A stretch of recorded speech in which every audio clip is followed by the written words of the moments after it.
Well, without further ado, it is my pleasure to welcome our speaker today, Emmett Mullin. Emmett Mullin serves as a Regional Parks and Natural Resources Unit Manager at the Metropolitan Council. He and his team work closely with the 10 regional parks implementing agencies to provide high-quality, natural, resource-based recreational opportunities throughout the region. He has been in this position for 5 years. Prior to his work at the Metropolitan Council, he served in a variety of planning capacities at the Minnesota Department of Natural Resources for over 20 years. Of particular note, he served as a project manager for the 25-year Parks and Trails Legacy Plan that guides the implementation of the Parks and Trails Legacy Fund throughout Minnesota's parks and trails of state and regional significance. Prior to the Minnesota DNR, he worked with the Wisconsin DNR and served as a Peace Corps volunteer in Mauritania, West Africa. He has a master's degree in public policy and planning from the University of Wisconsin-Madison and an undergraduate degree from Marquette University. Welcome, Emmett. The floor is yours. Thank you, Michelle. And really nice to meet all of you. I really appreciated that you went through introductions. It's so nice to sort of put your faces to your voices. And while this is a very interesting presentation, I think it will be much more interesting when we get to sort of questions or comments. So I certainly am not going to speak for my entire time. I'm hoping that maybe I take about 20 minutes to go through a number of slides that Thomas is going to show me how to put up again. And then I'll just open it up. So love to hear your questions and thoughts. And Jen, it's great to see you. It's been a number of years. I don't know how many, but probably at least 10. But that's fun to see you again. So, Thomas, what do I do? Okay, step one, you're going to want to click the green share screen button at the bottom of your Zoom window. Perfect. And it'll ask you whether you want to share an entire screen or just like PowerPoint. And you can do either. Then what you want to do is you can either just hit F5 like you did before, or if you go to the slideshow tab, then you can play your slideshow, or from the bottom too. But let's just do F5 if you got it before, or function F5 also if the F5 key doesn't work on its own. Or you can go to the slideshow tab. That's fine. Thank you. I did just try it and it didn't work, but it worked before. Do you have a function key on your keyboard? How's that? It's the function key is just to the left or right of the control key in the bottom left of your keyboard as you're looking at it, FN. Thomas, are you not seeing my screen right now? We see your screen, but you're not in presentation mode. Is this where you hit F5? Yep. To get into the slideshow mode. Okay. Just a minute, please. I apologize to everybody. No, that's okay. If F5's not working, then I'd recommend clicking on the slideshow tab. Right now you're on the home tab of PowerPoint. Okay. I am looking at the slideshow. So should I say swap presenter view and slideshow? Yes. If you are looking at it, then yes. How's that? Something else is going on right now. Same. You may have this, it's possible that you have it open more than once. Okay. But what you could try doing is stop sharing and then click share again, and then try sharing the specific screen that you want to share. Great. I will try that again. Yeah. Share screen. Oh, I'll try this one.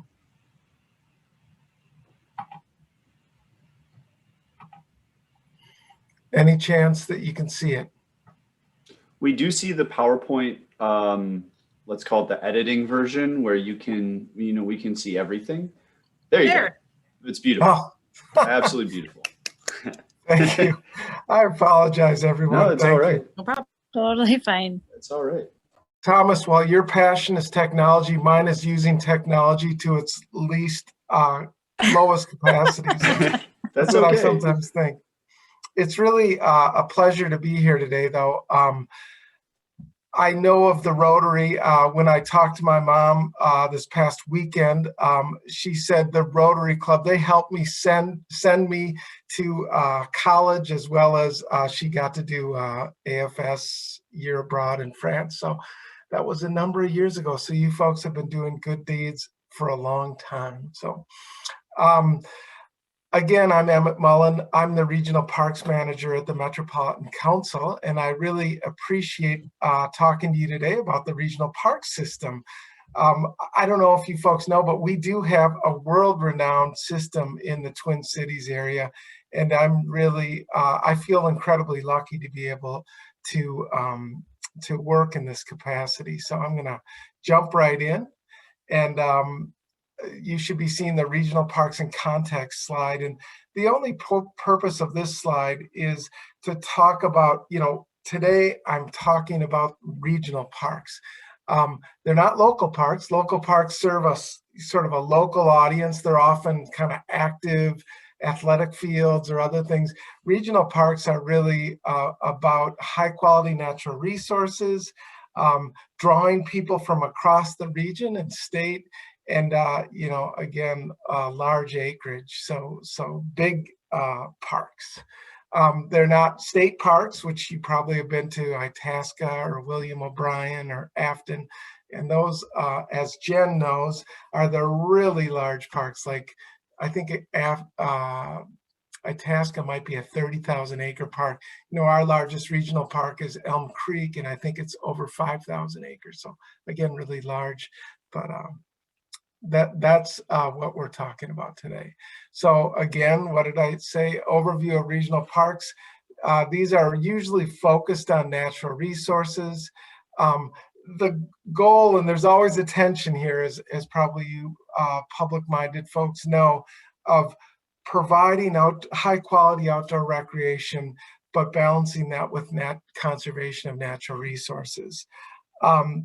One of the reasons the regional park system was founded, and it was founded actually in 1974 by the state legislature, and there was a real concern that we were growing rapidly as a region and we were losing natural resources. And I always say this to my DNR friends: the state park system, for those close to home opportunities, they don't do a great job with that, because most of their opportunities are in greater Minnesota, sort of outstate, far away. And these opportunities, the regional system is really right next door. So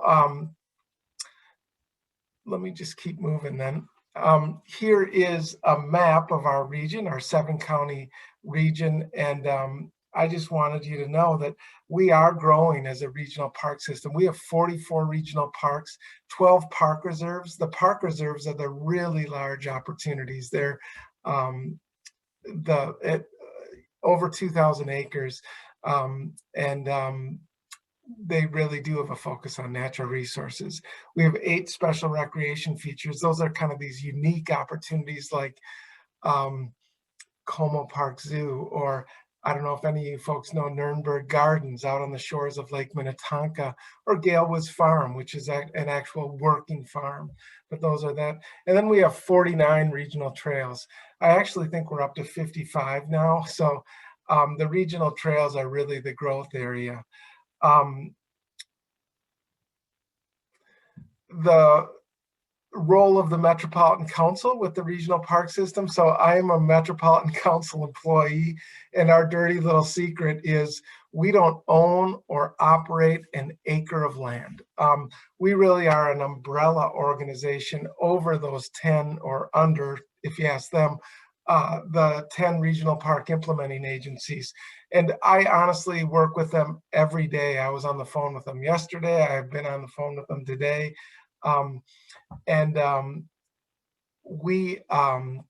The council operates the wastewater system. I don't know if you know that system of infrastructure that runs underneath our cities. We also operate the transit system, but we also operate the regional park system.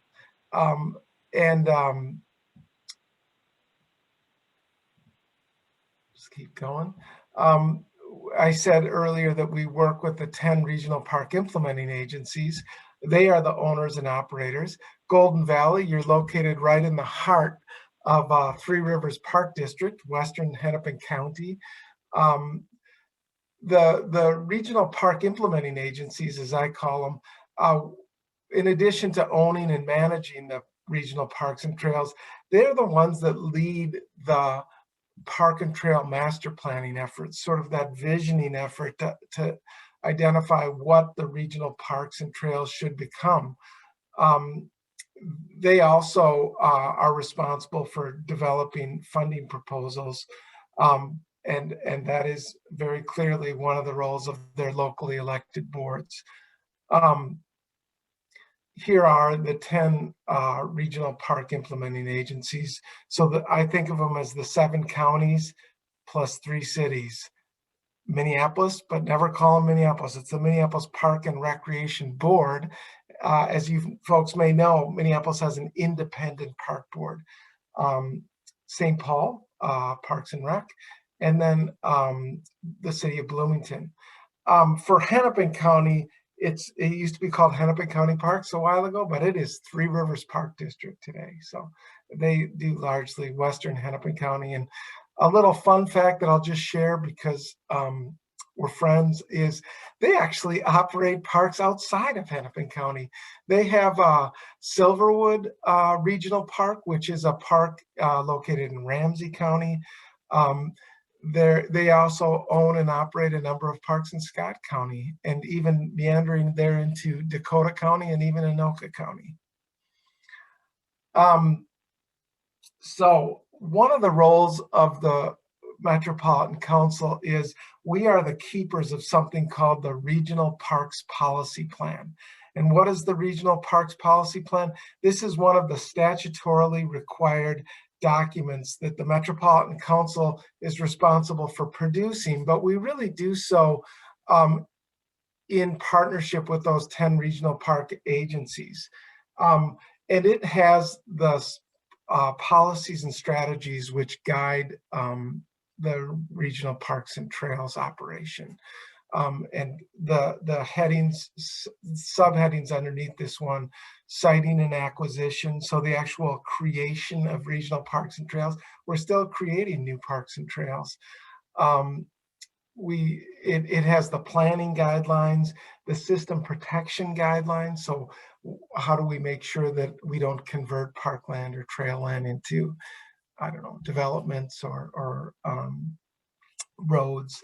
And then there's a lot of finance requirements, which I'll actually get into because people always find the money side interesting, and that's a big role of the Metropolitan Council.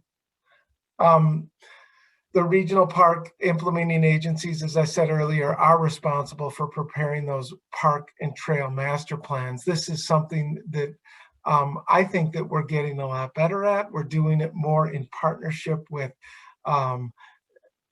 organizations, with members of the public. And what do these park and trail master plans do? One of the real basic things they do is they set the park or trail boundaries.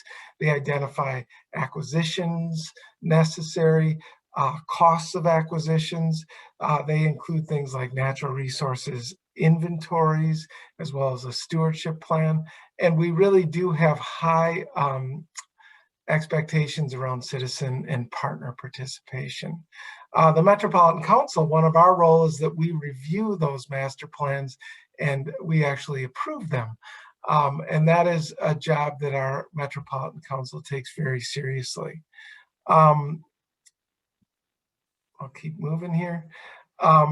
We have 5 regional park grant programs, I'll call them.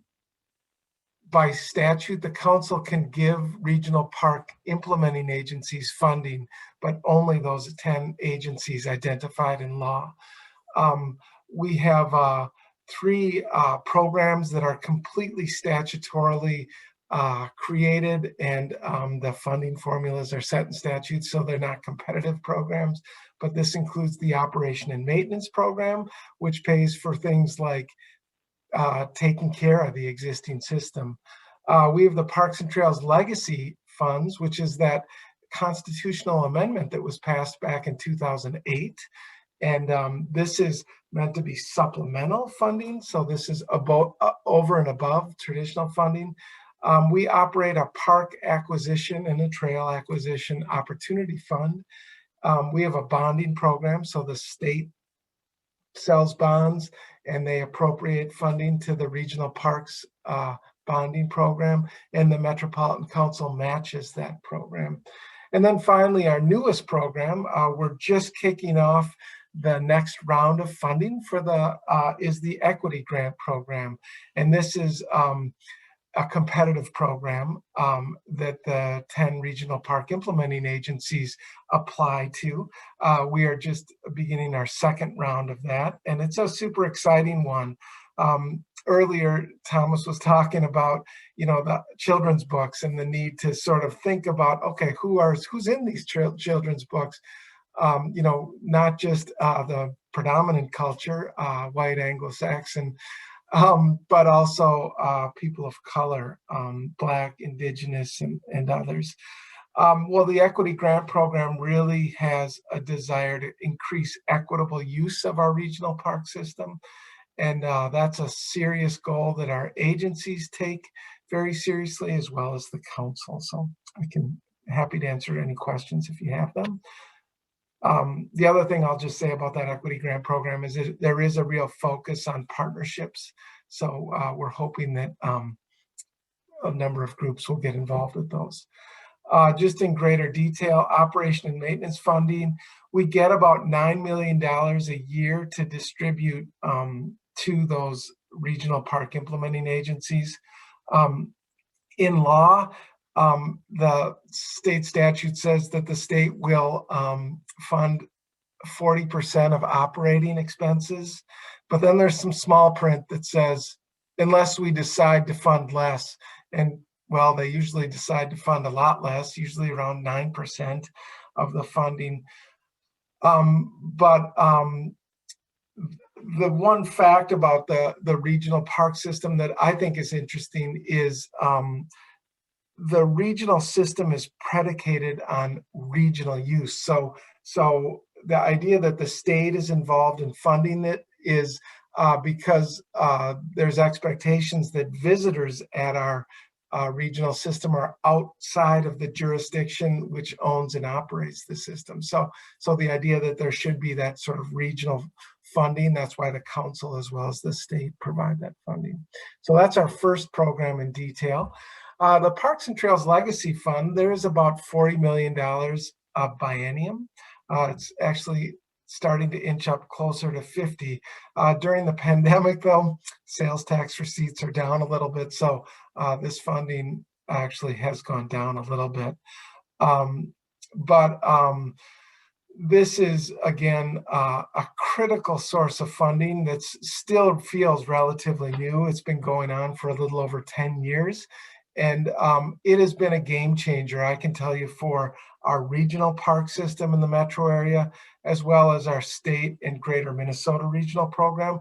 It has just been a shot in the arm in terms of helping us get on top of the challenges.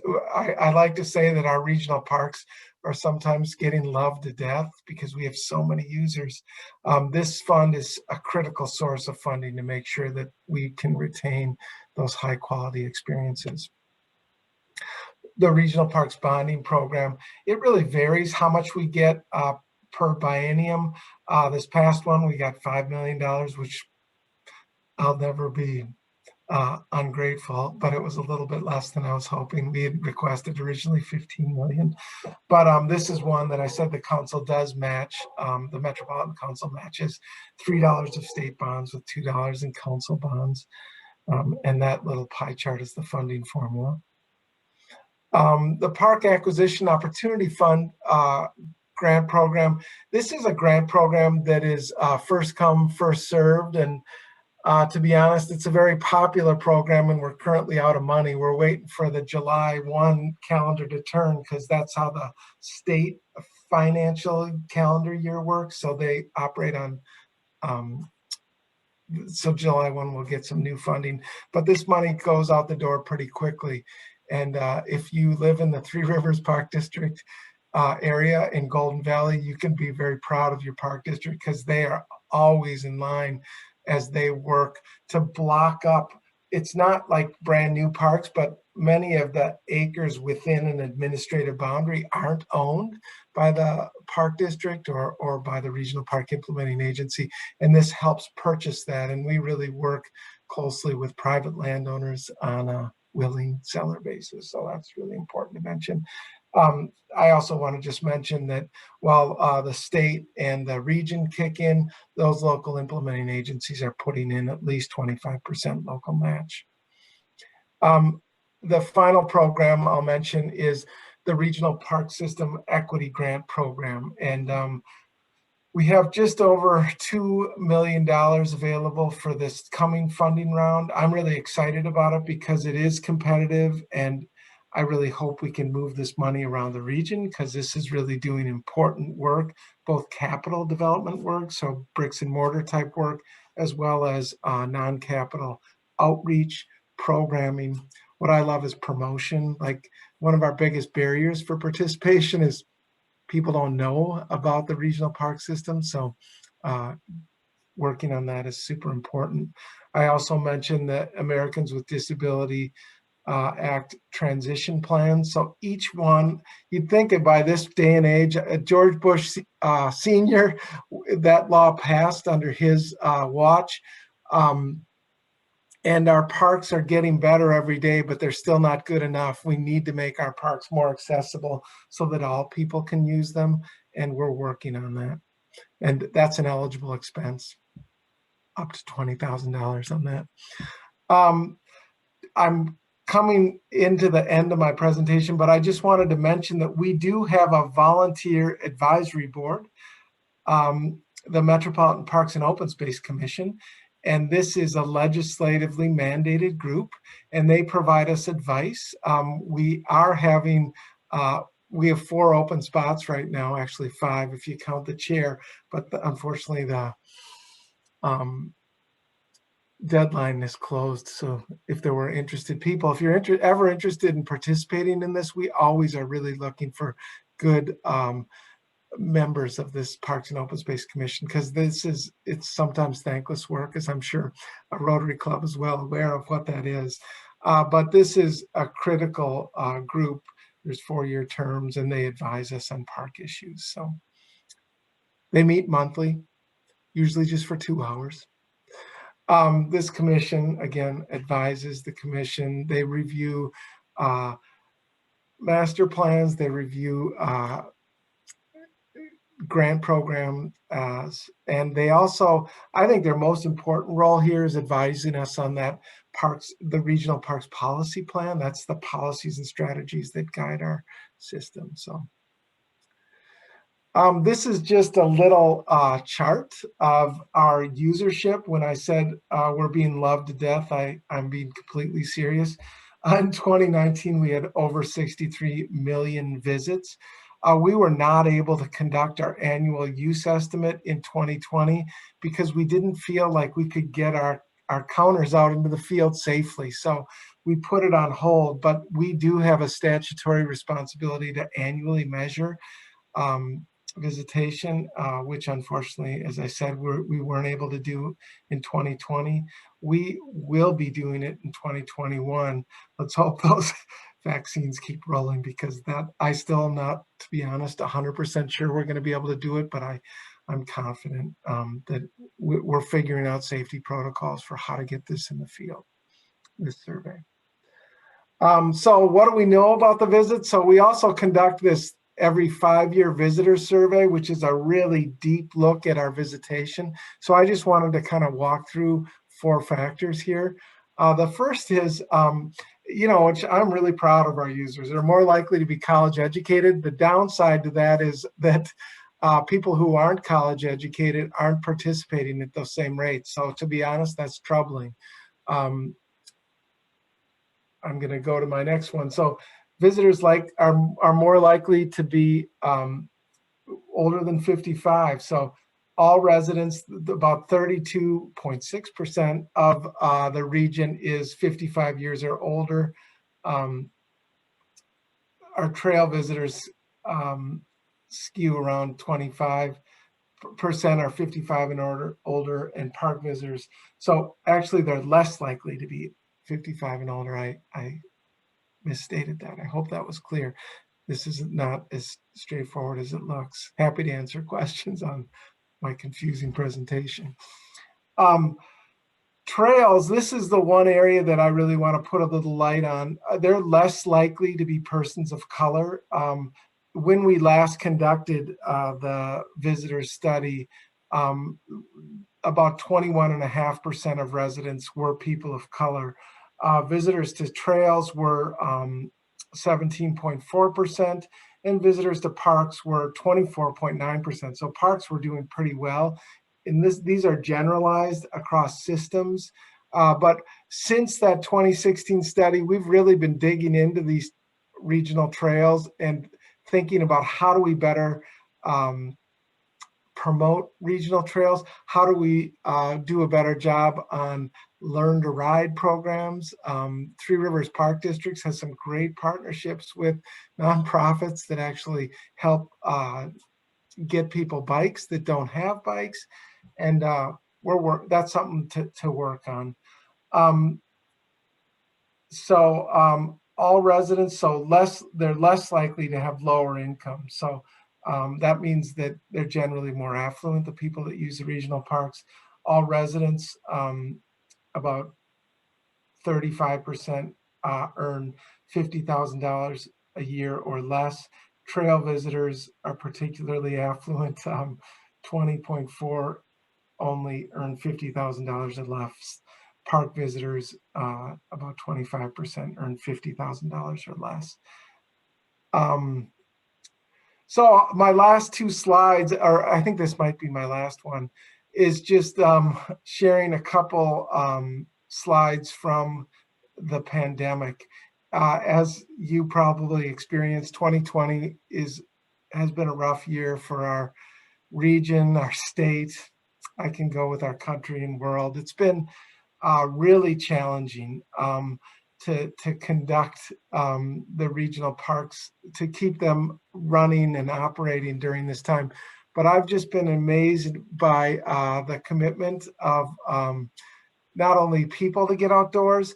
I'm a strong believer that you can get outdoors safely, that you should get outdoors safely because it is good for you. And these photos just give you a little bit of a view in terms of how our agencies have adapted. That photo in the middle is from Dakota County Parks. They did a great job keeping a number of their naturalist programming. They just scaled them way smaller than usual, and they conducted them safely. In the upper left-hand corner, this is something called a story walk that Anoka County ran.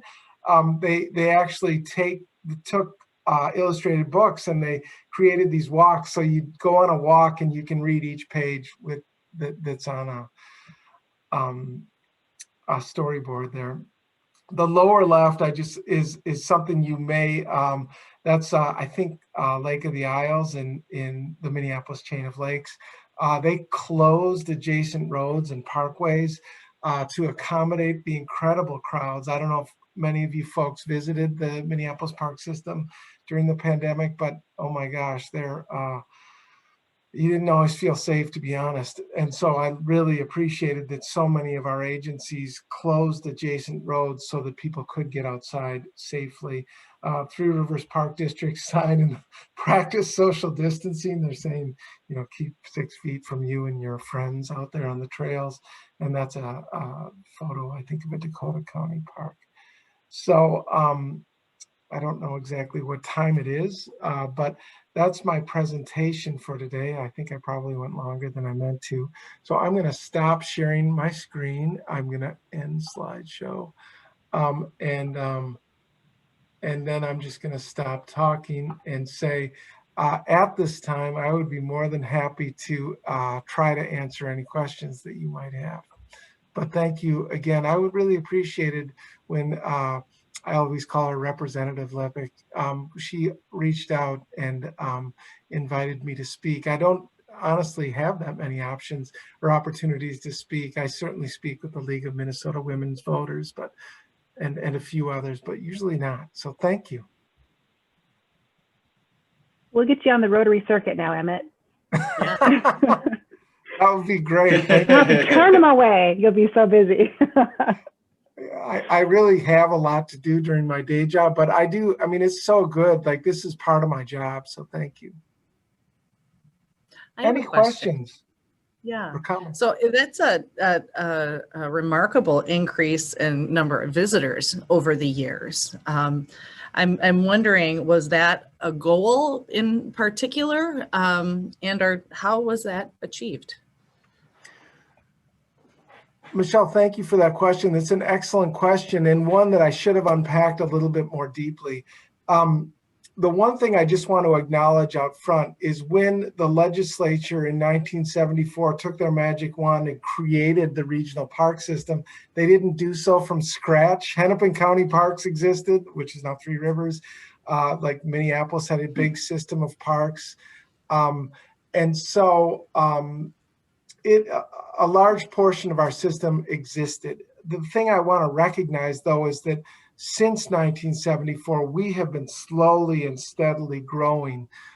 We have a number of new parks that have come online from 1974 to 2021. And so it's sort of unfair to compare the 1974 numbers with the 2020 numbers because we've grown so much. Yet it is representative of the types of use that we've got. When we started out, I can't remember exactly, but we had less than 10 million visitors when we started in 74. And now the chain of lakes alone in Minneapolis has over 8 million visitors per year. So, I think that if you think you've been in the region for a while, like I'm just tremendously astounded about how much our region has grown and changed over that time period. And I think that's largely reflective, but great question. Emma, this is Jen. I was just going to say, I'm bummed you guys couldn't get out last year to do a count because I'll bet you it was 80 million.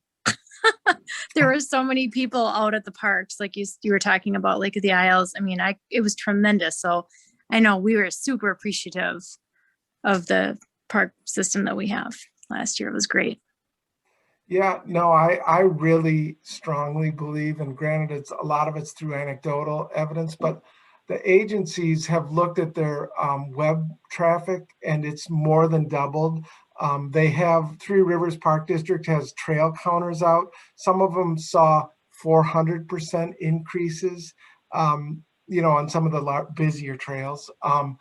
Washington County and Anoka County looked at some of their permit sales and saw 50% increases in their parks. So I'm pretty confident in saying that we exceeded that 63 million visitors in 2019.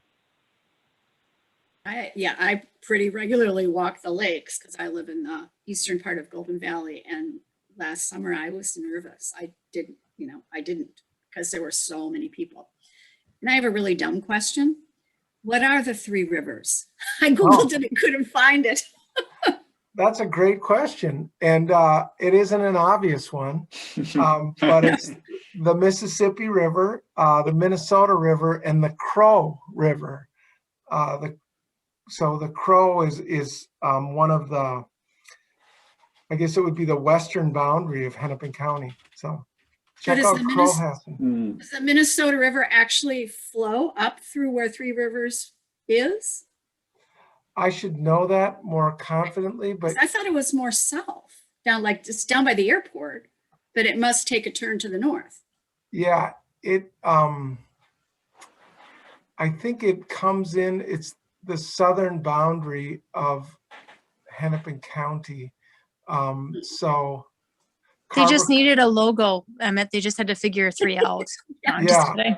I guess it's not as stupid a question as I thought it was. No, it's a really good question, and I could be completely wrong here, but the one interesting fun fact I will tell you, because one of the ideas that's been bandied about over the last few years is should Minnesota have a state trail, one that sort of crosses all of the, the state, either north to south or east to west, or maybe do a cross and do both. And I say I'm fully supportive of it, but we need to do it largely with existing trails.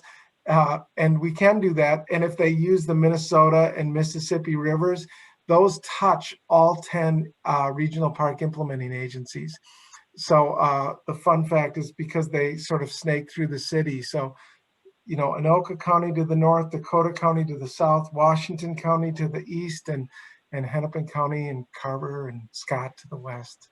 I'm sure I missed some Ramsey counties in there too, but they certainly have a big chunk of the Minnesota or Mississippi River. So good question, John. Yeah. Emmett, I have a question about that 2016 survey. Are the data available publicly? Yes. If I'm quick with my Zoom, and I haven't played around with the chat feature, but I could put it in the link to that survey in the chat. But there is a high level summary, but there's also deeper level information that, and the thing that's interesting is we commit to doing that survey every 5 years. It's a very expensive survey, but it's and That was my follow-up. yeah, we intended to do it during 2020, but we postponed it because of the pandemic. So we're doing it in 2021, and we're actually working with the Wilder Foundation. So I'm really excited about it. So I'm going to try to double task here, which is cool. always a bad idea, but I'll do my best. So any other questions? I'm happy to or comments.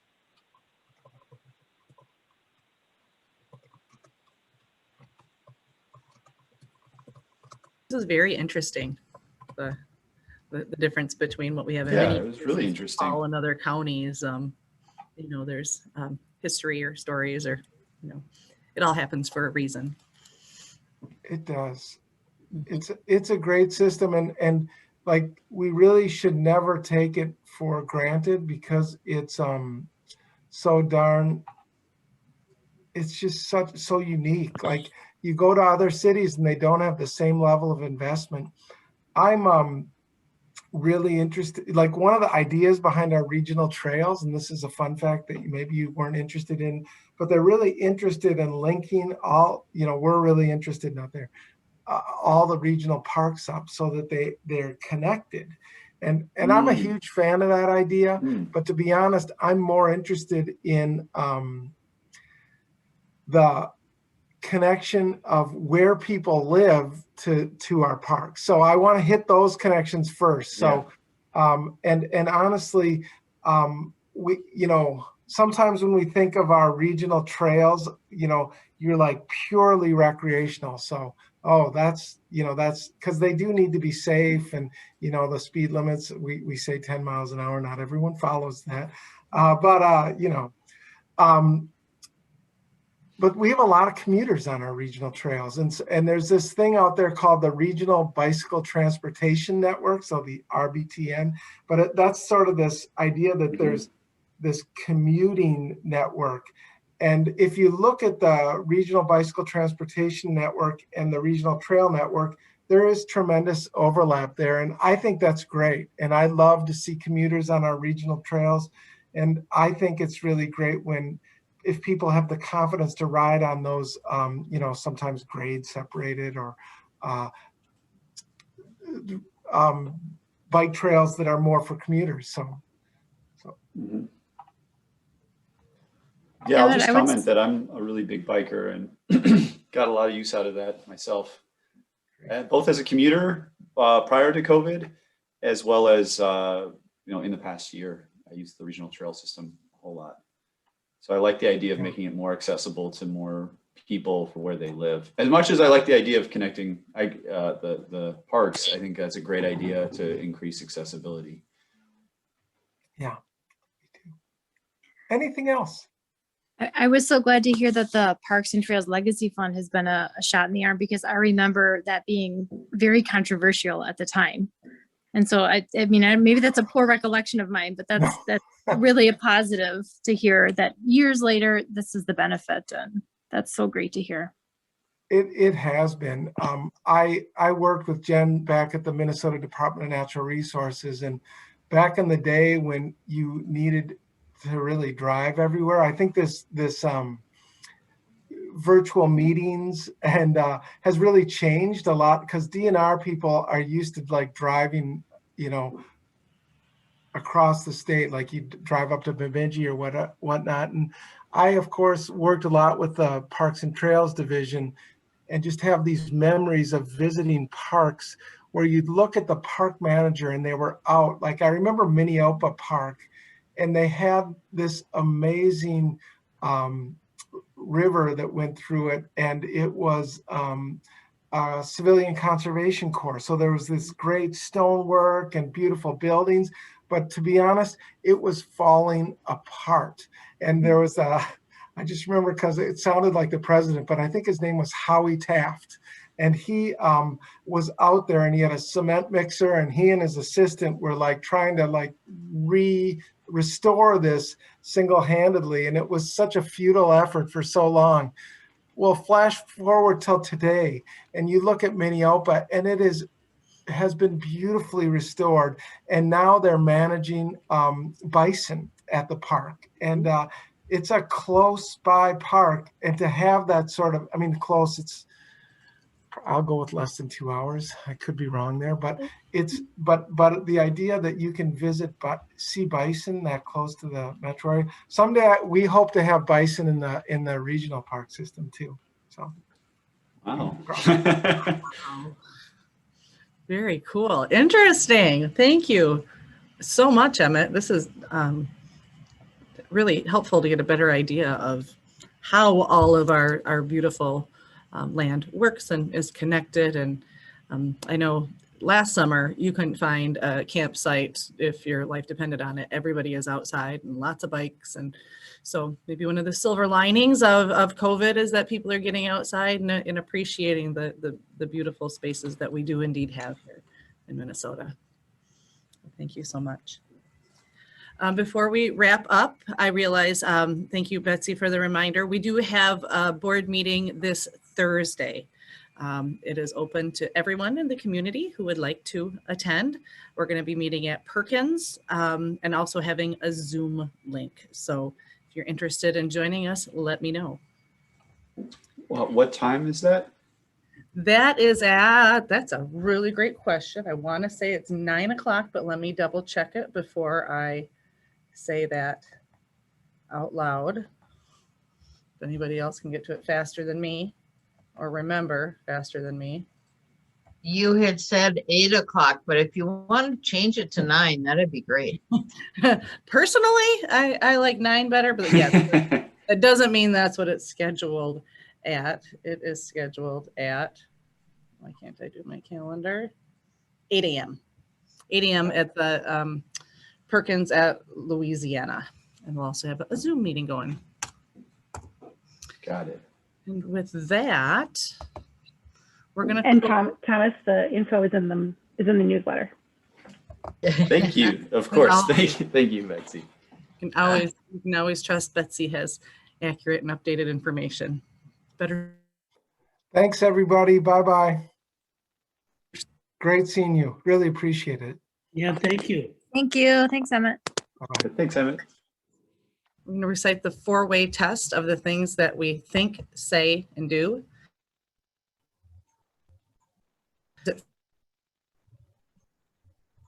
Is it the truth? Friendships. 4th, will it be beneficial to all concerned? It's some Zoom.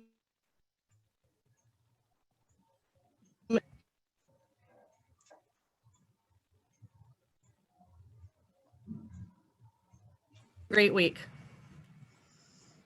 Thanks, everyone. It was nice seeing you all. Have a nice week. Good seeing you. Take care. Bye-bye. Bye-bye.